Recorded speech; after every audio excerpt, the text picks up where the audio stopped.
Today, I am starting a new series in which I read my Goodreads Choice nominees that I own on my shelf. So these are all Goodreads Choice nominee books from 2024 that I own either via NetGalley or physically or audiobook, and I am just going to try to tackle them as an ever ongoing attempt to read my shelves. As you know. So this is just another way to read down the books that I own to zero.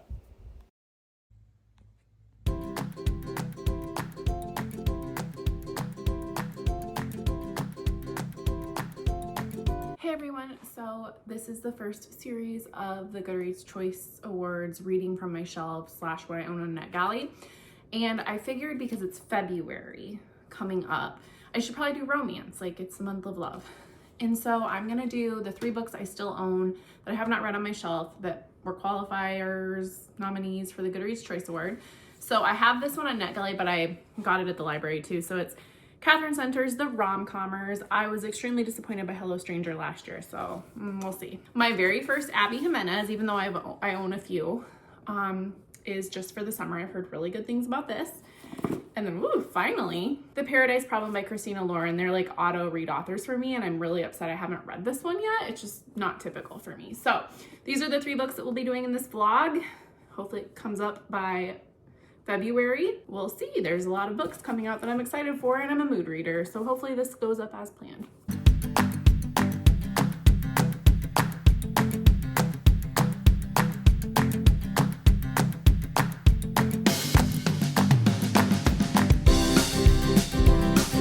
Today I am prepping for a trip that I take with my girlfriends every year. We started out as a book club, now we're just best friends.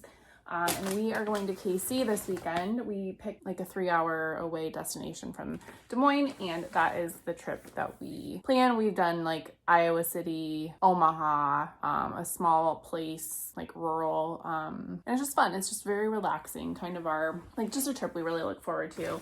And there's 6 of us, so it's just a good thing. We all get our own beds this year, our own rooms, which will be really fun. But I wanted to kind of pack, and I'm starting to prep, and I'll vlog this weekend. It'll be a really fun weekend. We do one day of like, we'll go tomorrow, eat in, relax, hang out, just kind of veg. And then on Friday, we usually shop. We go to indie bookstores and shop and just explore the city.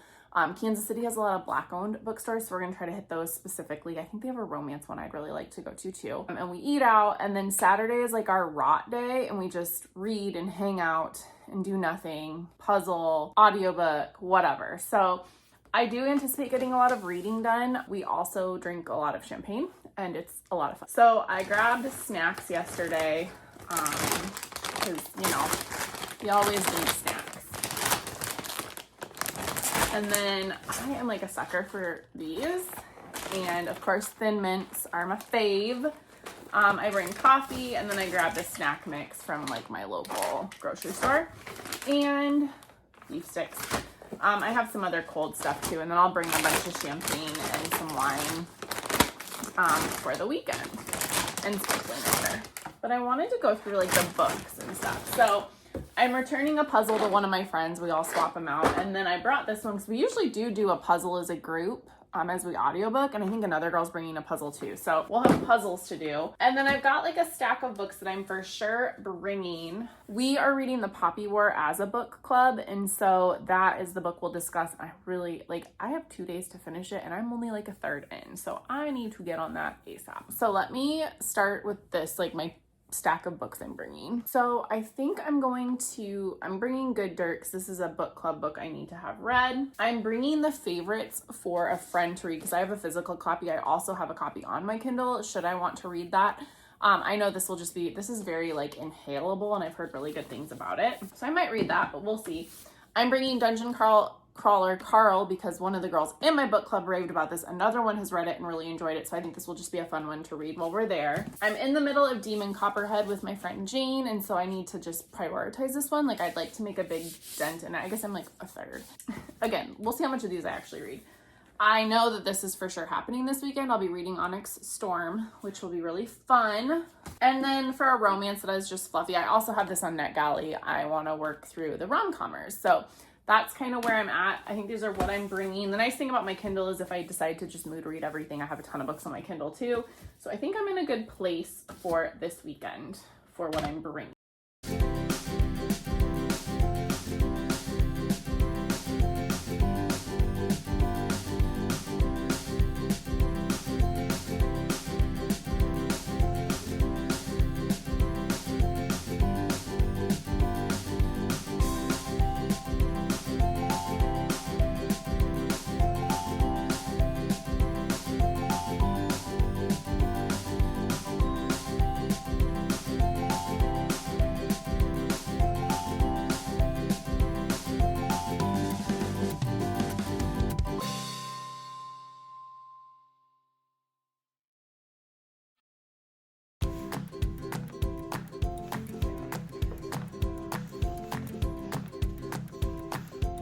needed to grab it. So I have this as a NetGalley ARC. So the fun thing is it got off my NetGalley shelf. But this is another book by Catherine Center. And I wanted to say it was a 4-star read until the very end. And I think it's actually like a 2.5 star after the ending. So this follows 2 characters. It is Emma and Charlie. So Emma is a writer, screenplay writer.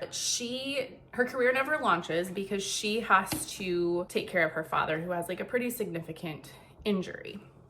And she becomes his primary caregiver. Fast forward some years, and she's writing, but like not a lot, nothing's really taken off. And because of her situation, she really can't. So her best friend, ex-boyfriend, is a Hollywood agent and reaches out to her that he knows like the best screenwriter.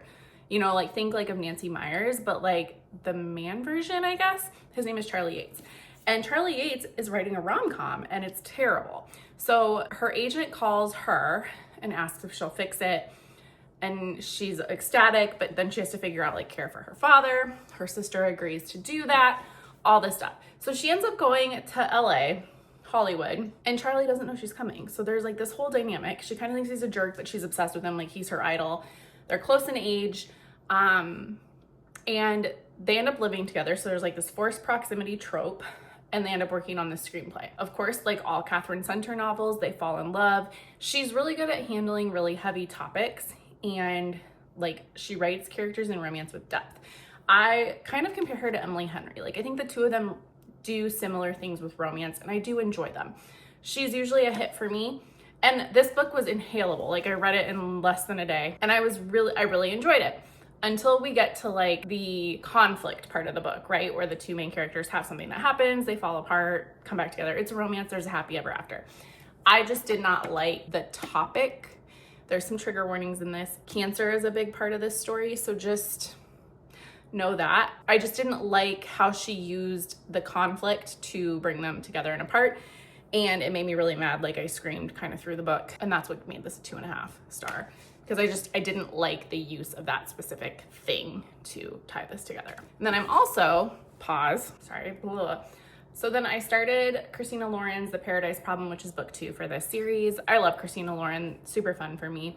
It's following a couple who had a marriage of convenience so that they could qualify for student housing. But what the main character doesn't know, and her name is, because I just started this book, her name is Anna. What she doesn't know is that her husband, he needs to be married to access his inheritance. So like he tells her that, but she's kind of like a free spirit. Like all Christina Lauren heroines, kind of in like the vein of Hazel, if you've read that book by them. And not all heroines, but just this like free spirit, kind of a hot mess main female character. So they're married, and he then finds out like his sister's getting married. His parents, he's been like kind of acting like they're married, but she thought they were divorced. They actually weren't. Now he's asking her to come to the wedding because he still told his family they're married. So hilarity will ensue. It'll be steamy, whatever. So I've started that. I'll probably finish that this weekend. But I'm in like kind of a mental health vibe right now. My anxiety's been pretty high. If you know in the US what's going on. So I need to clean this kitchen. There's far too much stuff on the counter for my liking. I need to take out the dishes. I need to just wipe everything down. So I'm gonna put this on time lapse, and that's what I'm gonna do during the remainder of my lunch break. I have 35 minutes. So I'm gonna do that, use my lunch for productivity. If I have enough time, I'll continue to clean up our house. I don't know if you know this, but having a 4-year-old, nothing is clean. There's toys everywhere, or like little pieces of art everywhere.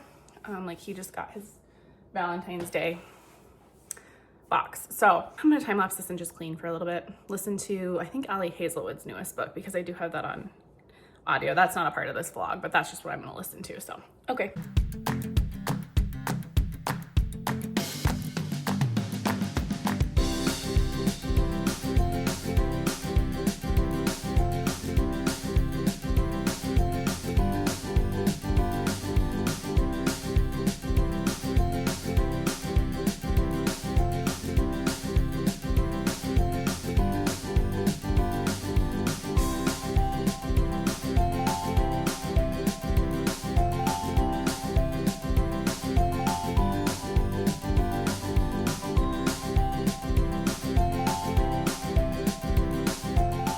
Hello. I am like maybe a quarter in, not that far, of The Paradise Problem, and I'm just not really connecting with the main character yet on this one. I know Christina Lauren will like sweep me in. Their banter, their dialogue tends to really work for me, so I'm just not that far enough yet to like love the story. But basically it's kind of a fake, well, they were marriage of convenience, now they're gonna continue marriage of conveniencing and then get a divorce afterwards because the husband needs to prove that he's married to his parents so that he can get his inheritance. So they're in Indonesia on a beautiful island, and that's where we're at right now. I've got jalapeno, cheddar, and dill sourdough in the oven right now. I'm starting to like infuse my bakes, and I'm kind of excited about it. So I'm gonna eat that for lunch today. My dog is having dental surgery, one of my dogs is, and so at some point, like, I'm working, but I'll have to pull him or go get him. And yeah, it's quite a day today. So I'm gonna read over my lunch and kind of just reset and take a bit of a break. Okay, another day, another romance book. So I'm reading Just for the Summer. I'm like 75% into the audiobook, so I'll probably finish this today. This is my first Abby Jimenez, and okay, I know she's beloved, and I do think she's good. I'm enjoying this book. I'm not loving it. I don't really necessarily understand like the hype, but again, this is the first book that I've read, and I will say I was really hesitant to read any of her books because of The Friend Zone, which I own but do not read. I have not read. I don't know if I will plan on reading it. The Friend Zone deals with infertility, and from my understanding, the way that it ends is kind of annoying to a lot of people who've walked infertility. So there's that. But this is like, I will say, I do like books that deal with like grief. I like romance books when there's a very heavy undertone to it, and this book definitely has it. The female main character, Emma, is she was a foster child growing up. Her mom is very all over the place, and like very selfish, and so she's dealing with the trauma of that as an adult. And she's a traveling nurse. She has a curse, and the male main character, they have curses where when they break up with somebody, they end up finding their soulmate right after them. They decide to date to try to break that curse so that they can in turn find their soulmates. And Justin, the male main character, he's recently taken custody of his siblings because his mom made a mistake and all this stuff. So they're both dealing with like pretty heavy things. So I like that. I kind of am like almost feeling like this is a little bit of trauma porn. And so it's not necessarily like blowing me away. I would prefer to read Emily Henry over her, I think. But I will say one thing I do really like is she's a Minnesota author. Minnesota is like my home away from home, and they make references to Duluth, which is my favorite city. I've been to some of these places in this book, so that was kind of fun. So that's like kind of what's drawing me to continue reading. I really love her on social media, and I do know she has an extensive backlist. So we'll see here, but I will update you guys once I finish the audiobook. One book I did finish, I don't think I've recorded an update yet. I think I talked about it a little bit, but The Paradise Problem by Christina Lauren. Another Christina Lauren that just was a big hit for me. They're just such fun writers, and I do really like I think their books are steamy in a way that I really like, where it's not like the whole plot, but there's moments, and then like just the funny shenanigans the characters get into. The drama is always super believable to me. I really just love their voice. Like, I truly think Christina Lauren is my favorite romance author duo, one of my favorite romance authors in general. I think that they just do their voice is just so fun to me, and it really, really works. So I have that going for me. This one's been really fun. I gave it 4 stars. It was just a hit. So I am a completest of all their like standalones. I have a couple of their series that I've like started but haven't read, so like I would continue reading these, but I totally understand why this was a Goodreads Choice nominee. I think it's deserved the hype. And I'm sad it took me this long to read an arc, which this wasn't an arc that like I got from the publisher. I got it from a friend who works for a bookstore who was passing it along. So it's not like was obligated to do a post or anything, so I don't feel bad about that. So yeah, I have knocked off all the romance Goodreads Choice Award books that I've owned so far, I think, other than I need to finish Just for the Summer, which is part of this vlog. So that's cool. Okay, next update will be when I've actually finished Just for the Summer. Hi everybody. Okay, I finished this book on my lunch, Just for the Summer, and I gave it like 3.5 stars. It's not the best romance I've ever read. I think, and this is the only Abby Jimenez I've read. I get why it's beloved. I get why she's beloved. I think I prefer Emily Henry, like just as far as if I want romance with some depth to it, but I'll like read more of her. I'm not gonna say I'm never reading her again, and 3.5 stars is actually a really good rating for me. I think that this handled like trauma and PTSD really well. That's something that's near and dear to my heart, especially because the main character is someone out of foster care. I'm an adoptive parent. So we walk trauma and PTSD and like different trauma responses daily. My son had play therapy this morning. So I liked that. I liked that discussion and that look a lot. I thought it was really thoughtful and well done. What I really liked the most, like what kind of intrigued me to keep reading, is in her like author Q&A. She talks about all the Easter eggs from other books, and then also about kind of like her character arcs and why she plans them the way that she does. And I just thought that was really clever. I also like that one of her sensitivity readers it's Lee Kramer. She's in a bunch, like the romance world pretty extensively. And I just really like that she uses sensitivity readers. I just think she's a good, Abby Jimenez as a person is a really good person. Like I followed her on social media for years. This is just the first time I've read one of her books. The audiobook is really good. I liked both narrators a lot. I would say, at least in my experience, this is a fairly closed door romance. I don't know if all of her romances are like that. Like I read a lot of romance, and this is pretty closed door. And I don't know if maybe I wanted more open door out of that, but it was still a really good romance. So I would say that I get why this was also on the Goodreads Choice Awards, and not shocked that it did well. I don't even know which one won. I need to go look that up really quick. But this was a huge hit. I'm glad I read it. Or not, this wasn't a huge hit. I liked this. I would say, so I read the Rom-Commers Just for the Summer and The Paradise Problem.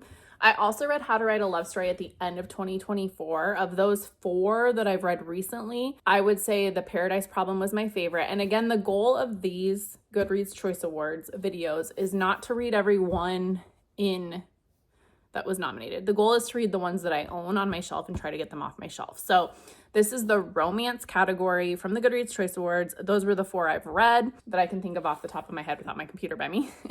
But I will say that like this was a really fun experience. I'm excited to go for like the next category. I don't know what that will be. I don't know when that will go up, because this took me about a month to film because I'm reading other things too, right? And I know like I have a lot of books in other categories, so it could be quite a process. But when I know, I mean, you won't know when I'll pop the next one up, what topic I'm doing, but pretty fun. So cool.